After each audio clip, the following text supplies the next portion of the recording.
আচ্ছা, একবার অমর ভাই একটা ভয়েস ভাইরাল হয়েছিল না, যে আমার জীবনে আমি অনেক পাপ করছি তবুও কোনোদিন বস্তির পোলাপানের মতো চুল কালার করি নাই।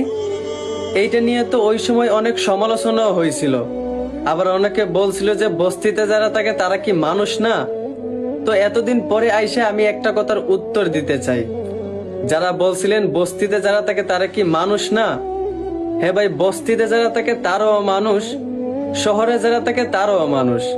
কিন্তু একটা কথা কি জানেন, একটা কাঁঠালের ভিতরে যদি 100টা কুশ থাকে, আর ওই 100টা কুশের ভিতরে যদি 80টা কুশ ভালো থাকে আর 20টা কুশ খারাপ হয়, তাহলে ওই কাঁঠালটাকে মানুষ ভালোই বলবে, খারাপ বলবে না।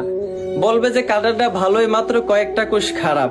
আর ওই 100টা কুশের ভিতরে যদি 80টা কুশই খারাপ হয় আর মাত্র 20টা কুশ ভালো থাকে, তাহলে ওই কাঁঠালটাকে মানুষ খারাপ বলবে, 20টা যে ভালো ছিল ওইটা মানুষ গুনায়ে ধরবে না। ঠিক তেমনি একটা এলাকায় যদি 100 জন মানুষ থাকে আর ওই 100 জন মানুষের ভিতরে যদি 80 জন মানুষ ভালো হয় আর 20 জন মানুষ খারাপ হয়, তাহলে ওই এলাকাকে মানুষ ভালোই বলবে, খারাপ বলবে না। আর একটা এলাকায় যদি 100 জন মানুষের ভিতরে 80 জন মানুষই খারাপ হয় আর 20 জন মানুষ ভালো হয়, তাহলে ওই এলাকাকে মানুষ খারাপ বলবে, 20 জন ভালো মানুষকে তারা গণাইয়ে ধরবে না।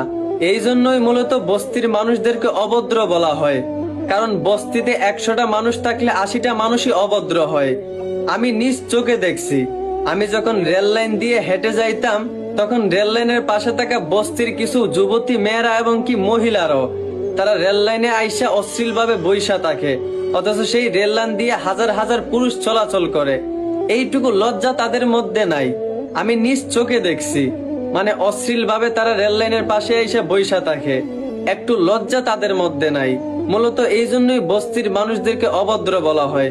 তবে সবাই যে অভদ্র এইটা কিন্তু বলা হয়নি।